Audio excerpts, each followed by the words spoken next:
అటువంటి ప్రణవస్వరూపుడైన విశ్వరూపుడైన పరమాత్మకు నమస్కారం చేస్తూ విష్ణు నామంలోకి వచ్చాం. విష్ణు అంటే వ్యాపకుడు, ప్రధానమైన అర్థం వ్యాపకుడు. పైగా మొత్తం సహస్రనామాలు ఎవరో ఆయన పేరు ఇక్కడ వచ్చింది రెండవ నామంలో. ఎవడు విశ్వమో అతడే విష్ణువు. అయితే ఈయన ఏ విధంగా వ్యాపించి ఉన్నాడు అంటే వ్యాప్య నారాయణ స్థిత అని మనం అంటూ ఉంటాం. విశ్వమంతా అణువు మొదలు బ్రహ్మాండం వరకు ఆయన వ్యాపించనిది లేదు.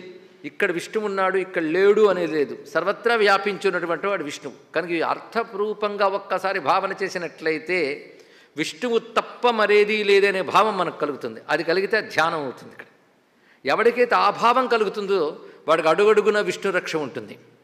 విశ్వము విష్ణువు రెండు అర్థమైపోతే చాలండి, ఇంకా ధన్యత అదే వచ్చేస్తుంది. అందుకే ఏదైనా విష్ణునామం యొక్క మహిమ యజ్ఞయాగాది క్రతువులు జరుగుతున్నప్పుడు కూడా ఎక్కడైనా ఏవైనా లోపం ఉంటే విష్ణువు అని విష్ణునామం పలుకుతాం ఇక్కడ. అంటే సర్వదోషములు పోగొట్టగలదు. సర్వము విష్ణువైనప్పుడు, విష్ణువు దోషరహిత అయినప్పుడు ఇంకా దోషం ఎక్కడుంది? కనుక తెలిసి విష్ణునామములు అన్నటువంటి వాడికి ఏ దోషము ఎందుకుండదు అంటే సర్వము ఆయనే అనే భావన చాలా ముఖ్యమైనది. ఈ భావనే కలిగినటువంటి మహానుభావుడు ప్రహ్లాదుడు. విశ్వవిష్ణు ఈ రెండు కలిగినటువంటి వాడే ప్రహ్లాదుడు. అందుకే ఉన్నది పరమాత్మ మాత్రమే, కానీ ఆయన దేనిలో ఉన్నాడో ఉపాధులు నువ్వు చూస్తున్నావు. కానీ ఉపాధి యందు ఆయన ఎలా ఉన్నా అంటే సచ్చిద్రూపుడై ఉన్నాడు. అంటే ఉనికిగాను చైతన్యముగా ఉన్నటువంటి వాడు ఆయన. ఉనికిగా చైతన్యముగా అంతా వ్యాపించినవాడు ఆయనే. ఆయన ఉండడం వల్లే విశ్వం ఉన్నట్టు కనబడుతుంది. కనుక ఉన్నట్టు ఉనికి అనేది భగవంతునిదే తప్ప ఇంకదేనిది కాదు. ఆయన ఆ స్వరూపంతో ఉన్నాడు. అందుకే కలడంబోధి కలండు గాలి కలడాకాశంబునన్ కుంభినిన్ కలడగ్నిన్ దిశలన్ పవళ్ళ నిశలన్ ఖజ్జోత చంద్రాత్మలన్ కలడోంకారమునం త్రిమూర్తుల త్రిలింగ వ్యక్తులం దంతటన్ కలడీశుండు కలండు తండ్రి వెదకంగా అనేల ఇయా ఎడల్లని ఈ విశ్వం విష్ణు భావాన్ని అంత చక్కగా చెప్పాడు. ఇది ముందు భావంగా తెచ్చుకుంటే తర్వాత అనుభవంగా అదే వస్తుంది. ముందు భావం లేని వాడికి అనుభవం ఎలా వస్తుందండి? అందుకే విశ్వవిష్ణు శబ్దములకు అర్థం తెలుసుకుని భావన చేయాలి.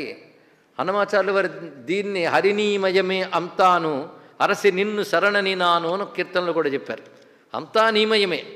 అందుకే పోతన గారు కూడా హరిమయము విశ్వమంతయు హరి విశ్వమయుండు సంశయింపగ పని లేదు హరిమయముగాని వస్తువు పరమాణువు లేదు అన్నాడు ఇక్కడ. హరిమయముగాని వస్తువు.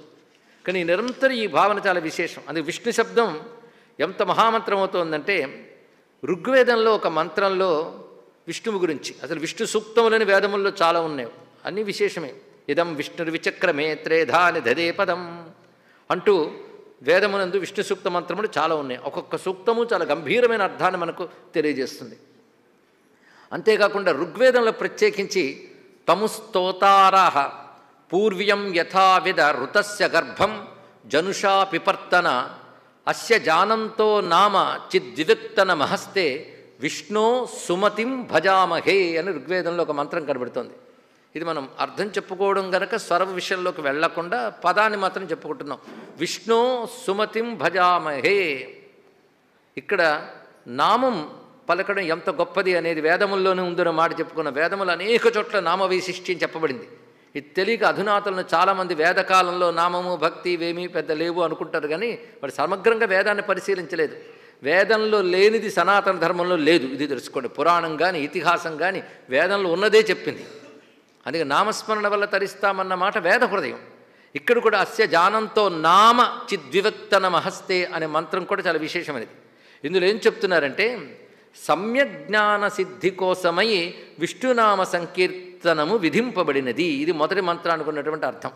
సమ్యక్ జ్ఞానం, సంపూర్ణ జ్ఞాన సిద్ధి కోసమే భగవన్నామం ఉన్నది. అంటే భగవన్నామ సంకీర్తన వల్ల సంపూర్ణ జ్ఞానము సిద్ధిస్తున్నది. సంపూర్ణ జ్ఞానం అంటే భగవద్ అనుభవం లేదా బ్రహ్మానుభవం సిద్ధిస్తున్నది. కానీ నామం అంత విశేషమైనటువంటిది.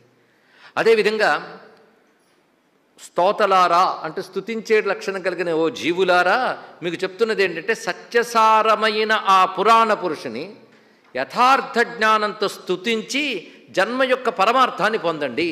ఇది ఋగ్వేదంలో చెప్తున్నమాట. అందుకే స్తోతారహ, ఓ స్తోత్రించే స్వభావం కలవారు అయిన ఓ జీవులారా, మీరు చేయవలసింది ఏంటంటే ఋతస్య గర్భం జనుషా పిపర్తన అస్య జానంతో నామ.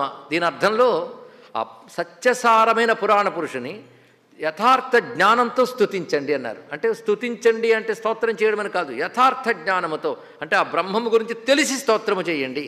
అందుకే అర్థాలు చెప్పుకోవడం, తెలిసి చేసిన స్తోత్రానికి శక్తి ఎక్కువ గనక అని చెప్తూ ఇంకో మాట అన్నారు. ఇతరులు కీర్తించినా కీర్తించకపోయినా మీకు చెప్పాం కానీ మేము మాత్రం ఆ విష్ణువుని కీర్తిస్తూ ఉన్నాము అని మంత్రానికి అర్థం. అంటే అందరికీ చెప్పాడు మంత్రంలో ఋషి, మీరు చెయ్యండి, మీరు చేసినా చేయకపోయినా మేము మాత్రం చేస్తున్నాం ఉన్నాడు ఇక్కడ. అంటే విడవకుండా చేయవలసింది విష్ణు సంకీర్తనమే. అందుకే అనేక రకాల కబుర్లు కంటే, క్రతువులు కంటే గొప్పది భగవన్నామం. అది వైశిష్ట్యం. అందుకే ఆ 1000 నామాల కూర్పులోనే ఒక అద్భుతం ఉన్నది. 1000 నామం తర్వాత ఏ నామం ఉండాలి అనేటటువంటి ఆ కూర్పు చాలా అత్యద్భుతమైనది. దీన్ని కూర్చున్నవాడు వేదవ్యాస భగవానుడు.